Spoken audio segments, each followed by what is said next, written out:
Muy buenos días a todos los oyentes de Radio Renacer España y a todos los que nos escuchan a través de nuestro canal de YouTube de la Iglesia Renacer Evangelística Internacional. Sean ustedes todos bienvenidos a el tiempo de devocional en nuestro programa Buenos Días, Señor. Les invitamos un día más a estar junto aquí meditando la palabra de Dios, que esta palabra de Dios nos sirve para alimentarnos nuestro espíritu, nuestra mente y nuestro cuerpo. Así que también les invito a que dispongan su corazón, para estudiar en este día una parte de la Biblia que es maravilloso. Nosotros debemos aprender y entender que la palabra de Dios es viva y es eficaz, y eso nos ayuda a seguir adelante cada día. Así es, mi familia, muy buenos días, como les voy diciendo. Les quería compartir en este día, continuando con el primer libro de Samuel. Ayer vimos el capítulo 1, donde que hablábamos del nacimiento de Samuel, ¿no? Y ahora vamos a ver en el capítulo 2 algo muy bonito. Cuando llegamos al estudio de este capítulo 2, aquí tenemos la oración profética de Ana. También está el pecado de los hijos de Elí, el ministerio de Samuel en el tabernáculo y el juicio sobre los hijos de Elí. Ahora veremos aquí que la oración de acción de gracias de Ana fue muy profética al mencionar por primera vez al Mesías en el versículo 10. Por eso les invito a leer el primer versículo del capítulo 2, que dice así: Y Ana oró y dijo: Mi corazón se regocija en Jehová, mi poder se exalta en Jehová. Mi boca se ensanchó sobre mis enemigos, por cuanto me alegré en tu salvación. Miren qué hermoso. Aquí habla Ana de que su fortaleza está en el Señor, ¿no? Que ella se regocijó en el hecho de que Dios le había dado un hijo. Cuando ella era estéril, cuando ahí nos habla en el capítulo, cuando su matriz no funcionaba. Pero aquí nos habla de que ella estaba fortalecida en el poder de Jehová. Ella resultó victoriosa sobre los que se burlaban de ella por ser estéril y se alegró en su salvación. Había experimentado una liberación, ¿sí? Como anteriormente en algún devocional hemos visto muchas veces sobre la salvación, ¿no? Y la salvación, para lo que he estudiado, llega en 3 tiempos. Llega en pasado, llega la salvación en presente y llega la salvación en futuro. Vamos a ver el primero, que es la salvación, en primer lugar, sobre el pasado. Dice: el Señor Jesucristo, en el Evangelio según San Juan, en el capítulo 5, en el versículo 24, dijo: de cierto os digo, el que oye mi palabra y cree al que me envió, tiene vida eterna, y no vendrá a condenación, sino que ha pasado de muerte a vida. ¿Y eso qué nos quiere decir Dios? Que aquí Dios nos ha liberado de la culpa del pecado, ¿mediante qué? Mediante la muerte de Cristo. Esa es la justificación. Por eso se refiere al tiempo pasado. Sí, mis hermanos, eso es el tiempo pasado. Ahora vamos a ver, en segundo lugar, que Dios también nos ha liberado, como algunas personas lo llaman, la contaminación del pecado. Esta es la liberación del presente. Es decir, que estamos ahora mismo, en este momento, estamos siendo salvados. ¿Y cómo es eso? Es una liberación de nuestras flaquezas, de nuestra parte física, ¿sí? De nuestros pecados, de los fallos que tenemos en la mente, de las acciones que los realizamos de nuestra voluntad. En ese momento, esta es la salvación presente, de la cual en ese momento habla Ana, que es la santificación, y se refiere al tiempo presente. Así es, mi familia. Y como tercer lugar y por último tenemos la salvación y la liberación de la muerte, que queda todavía en el futuro. Como ya vamos viendo, ya hemos visto ya el pasado, el presente, y vamos a ver cómo es el futuro de la salvación. No se trata de la muerte física, sino de la muerte espiritual. Aquí el apóstol San Juan, en su primera carta, en el capítulo 3, versículo 2, dice: amados, ahora somos hijos de Dios, y aún no se ha manifestado lo que hemos de ser. Pero sabemos que cuando Él se manifieste, seremos semejantes a Él porque le veremos tal como Él es. Esta es una salvación futura, mi familia. Es decir, seremos salvados. Él será la glorificación y se refiere al tiempo futuro. O sea que resumiendo, hemos sido salvados, estamos siendo salvados y seremos salvados. Y Ana se alegraba en su salvación, como nos explica aquí arriba. ¿Sí? Ana muestra un profundo compromiso y amor a Dios. Por eso ella se humilló. ¿Sí? En el día en el que el más grande sacrificio que hará en toda su vida se regocijará en Jehová. Ella le dijo a Jehová: cuando me des un hijo, Él te servirá para toda la vida a ti. ¿Sí? Ella tiene tanta fe, ese amor en ella que no le importó nada. También vemos aquí que el profeta Jonás en el capítulo 2, en el versículo 9 dice: la salvación es de Jehová. Es así. También el salmista dijo muchas veces que la salvación era de Jehová. La gran verdad es la salvación que se lleva a cabo por la gracia de Dios. Significa que hemos sido gratuitamente justificados por su gracia. Esa palabra gratuitamente significa inmerecidamente, en el sentido de que Dios no encontró nada, absolutamente nada, hermanos, entre nosotros que mereciéramos la salvación. Pero Él encontró la explicación en sí mismo, es decir, en que Dios nos ama. Por eso ahora Ana nos sigue haciendo esa oración hermosa a continuación que nos dice en el versículo 2, que nos dice: no hay santo como Jehová, porque no hay ninguno fuera de ti, y no hay refugio como el Dios nuestro. Miren, en el Antiguo Testamento Dios fue llamado una roca, ¿sí? Y en el Nuevo Testamento, en la carta del Efesios, en el capítulo 2, versículo 20, el Señor Jesucristo fue llamado la piedra angular. Y en el Evangelio de San Marcos, Cristo nos habla de sí mismo como: y sobre esta roca edificaré mi iglesia. Esa roca sobre la cual Ana descansó es la misma roca, hermanos, sobre la cual descansamos tanto usted como yo. No hay refugio mejor como el de nuestro Dios, nuestro Salvador, nuestro Jehová, nuestro Señor. ¿Sí? ¿Y qué nos dice en el versículo 3? No multipliquéis palabras de grandeza y altanería. Cesen las palabras arrogantes de vuestra boca, porque el Dios de todo saber es Jehová. Cuando nos dirigimos a Dios en oración, debemos de tener muchísimo cuidado, estimando de no permitir que nuestra altivez, que nuestra arrogancia se convierta en un obstáculo. Tenemos que reconocer nuestra debilidad, nuestra insuficiencia y nuestra incapacidad. A veces tenemos que recurrir y tenemos que ser humildes. Aquí estamos llamados a la humildad. A veces también escuchamos a algunos que se preguntan: ¿por qué no oyó Dios mi oración? ¿O por qué por qué tendría que oírla? ¿Qué derecho tiene usted para orar? Si usted ha aceptado al Señor Jesucristo como su Salvador, entonces es verdad, sí, familia, es verdad que tiene derecho a acercarse a Él. En el nombre de Jesucristo, sí. Como hijos que tenemos derecho a acudir a Él. Así como sus hijos tienen el derecho de pedirle a usted y acuden a ustedes cuando tienen algún problema, ustedes como padres están dispuestos a ayudarle. De la misma manera, aquí nosotros nos podemos acercar a Él porque tenemos ese derecho de acudir.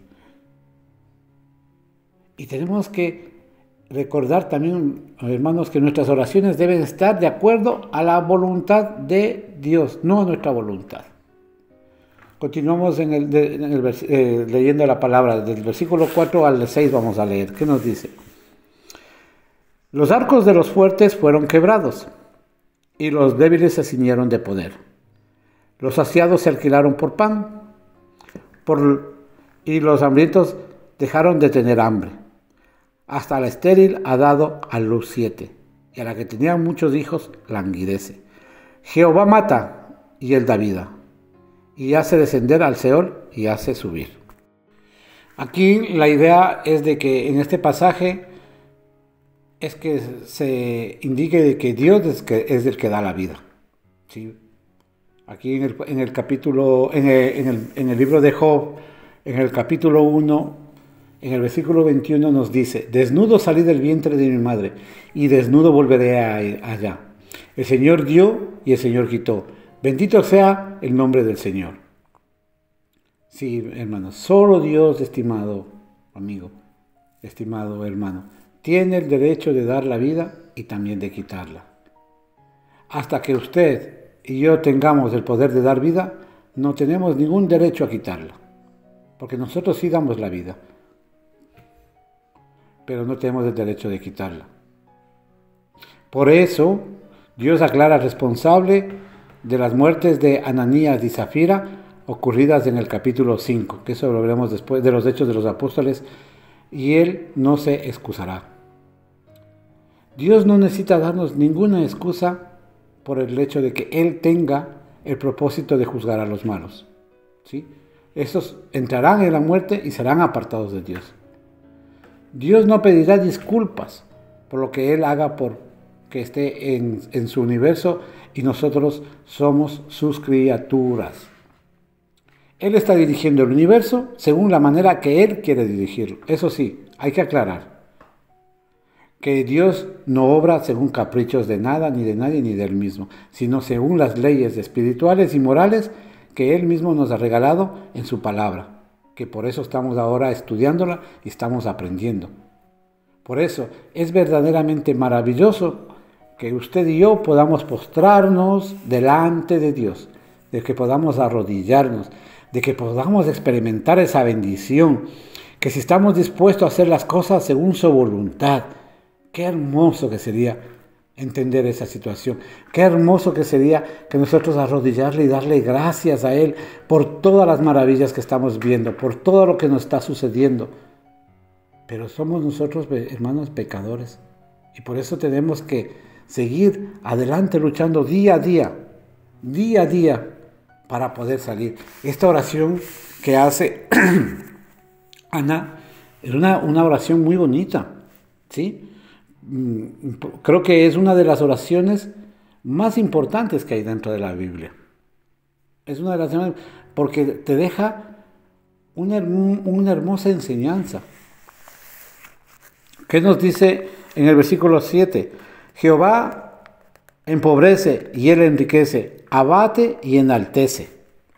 ¿Sí? Este versículo hace surgir una pregunta que muchos solemos hacer, y es la siguiente, familia. ¿Por qué es que unos son ricos mientras otros son pobres? ¿No se ha hecho usted esa pregunta siempre? ¿O muchas veces? Tampoco nos es posible comprender por qué Dios ha permitido esa gran desigualdad, de que algunos vivan en la opulencia mientras que otros se encuentren sufriendo necesidad o miseria. Que también quiero decirles, y una pregunta, no es cierto que el pecado, la maldad, el egoísmo, tiene mucho que ver en esta situación, no. Quizás llegamos a pensar que no sería posible corregir este estado de cosas y redistribuir la riqueza que existe de una manera poco mejor. Por eso, ¿sabe usted, mi estimado hermano, que Él nos dejó esa tarea? Él no nos dejó esa tarea a nosotros, perdón. Eso le incumbe solo a Él, a nuestro Padre Creador, a Jehová de los ejércitos. ¿Sí? Y en algún día Él nos lo explicará, así como otros interrogantes humanos, como por ejemplo el sufrimiento.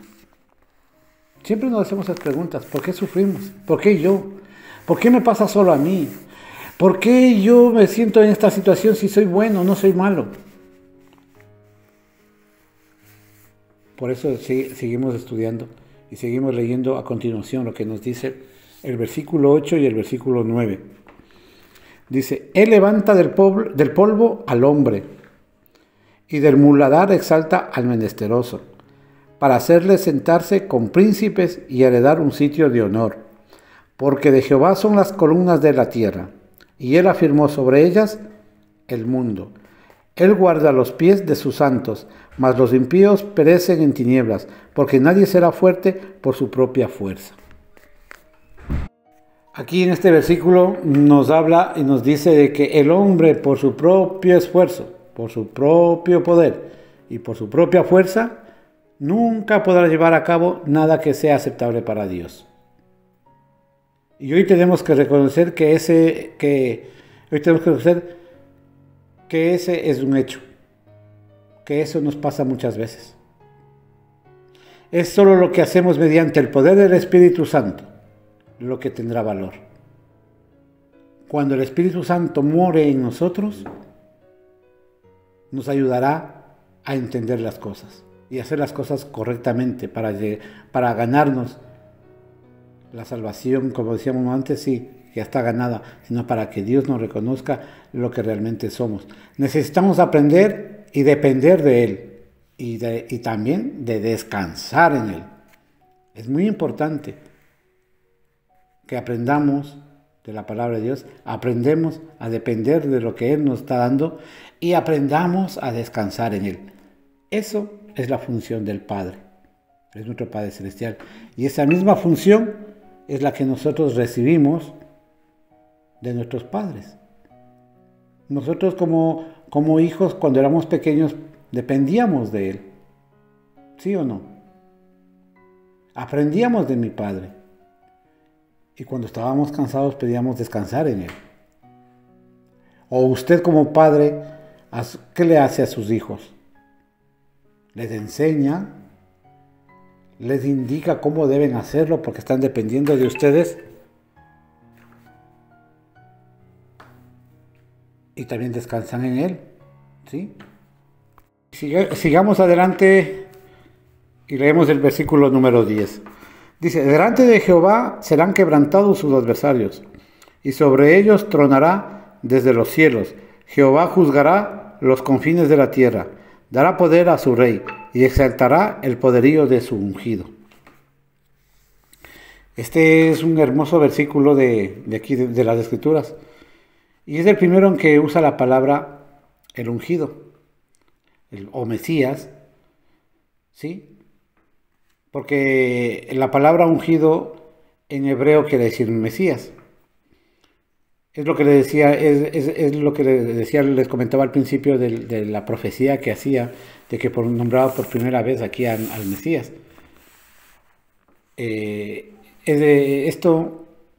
Esta oración que hace Ana es muy hermosa, como les decía, y nos trae a nosotros muchas cosas que desde la antigüedad, ya estaba predeterminado que iban a hacer el Mesías, que Dios nos iba a dar un rey, ¿sí?